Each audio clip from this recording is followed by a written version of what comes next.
Omuliro guteeberezebwa okuba nga gusibuse ku masannyalaze gukutte ebibanda by'embaawo n'obuyumba obw'enjawulo mu zooni y'e Kajubi mu Ndeeba mu Kampala mu kiro ekikeesezza olunaku olwaleero ne mufiiramu abantu 3 abasangiddwa mu buyumba nga beebase so nga n'ebintu by'abasuubuzi bya bukadde na bukadde bisaanyeewo. Tusuubira gwavudde ku masannyalaze lwakuba wano gwakutte kitundu kya mugotteko nnyo. Abantu bangi ebintu byabwe byatokomose. Nga mbadde wano n'akayumba kange konna kasiiri ne kaggwawo sina kiddako kyonna. Fiizi mbadde mujja wano buli kimu nga nkijja wano.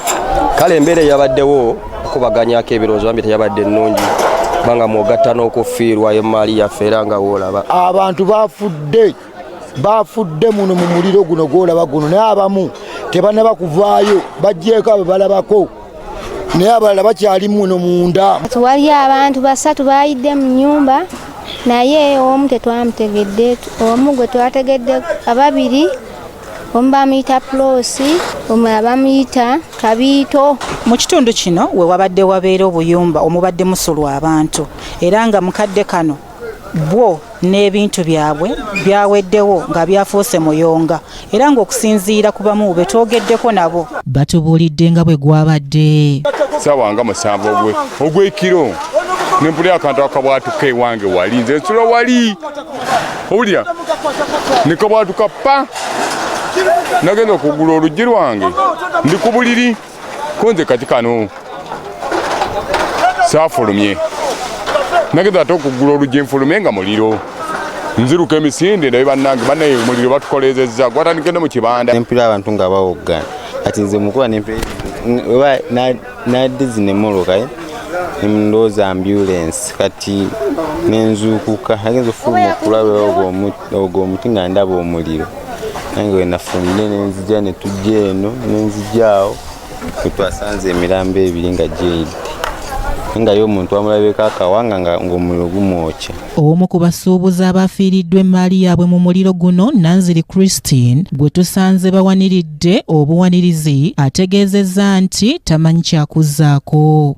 Bingi bwosobola bwowulira bannange nze sinabala nnaku 2 nagava mu kyalo okuziika maama n'emaali yonna nagitwala ku maama kola kuli kimu ku maama wange kati ngenda kola nebibaddemu ebitono byonna biweddewo. Ssentebe w'ekyalo kino Ben Luhinga ng'ali wamu n'abakulembeze bategeezezza nti emaali y'abantu nnyingi etokomose era ne basaba abazira kisa okubadduukirira. Bonna abali mu bamemba ba palamenti, abakulembeze, abawaggulu n'abasigalidde abasobola okutuyamba okubeera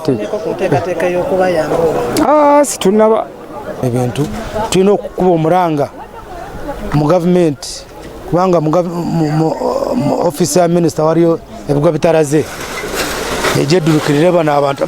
Gavumenti esooka neeyogerako oluvannyuma olumala ebintu n'ebivaako ejja netugamba muwandiika abantu mwewandiise naye nga terina kyekolawo ate nga gavumenti erina ebigwa bitalaze erina okuvaayo neyamba abantu. Tusaba ku luno abantu bajje badduukirire abantu bano. Ssentebe Ruhinda kyokka ayogedde ku mmotoka ezizikiza omuliro okubeera nga zaatuuse kikeerezi mu kifo kino.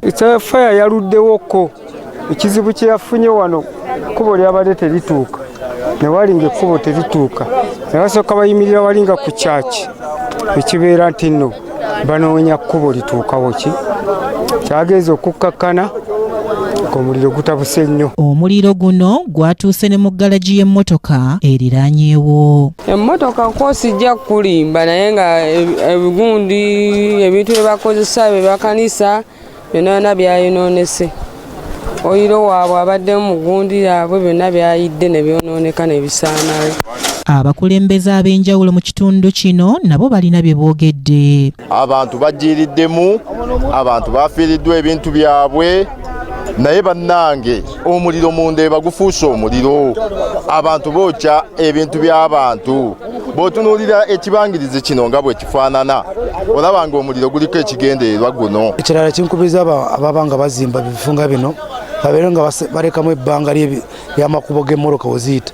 Emmoroka za fire brigade zaatawaanye nnyo okuzigiza guno omuliro. Ate ekirala ekyennaku ekyakikwasiza ennaku twafiiriddwamu abantu baffe bangi. Twakazuulako emirambo kati giri 3 yonna muyonga mwerere bisiriiza netusuubira ne wansi mu manda wansi wakyali emirambo miraso. Omwogezi wa poliisi ya Kampala n'emirirwano Rachel Kawala akakasizza ng'abantu bwe bali 3 abafiiridde mu muliro guno ng'era okunoonyereza agamba kugenda mu maaso. Gwaguddewo mu kiro ekyakeseza olwaleero mu Kajubi Zone, Ndeeba Parish, mu Rubaga Division, mu Kampala District, nga okunoonyereza kulaga nti omuliro guno gwasookedde mu kibanda ky'embaawo ate olwo ne guspreadinga ne gutuuka fo ewali lodge nga nayo yakolebwamu mbaawo era okkakkana nga abantu 3 bajjiridde mu muliro guno naye nga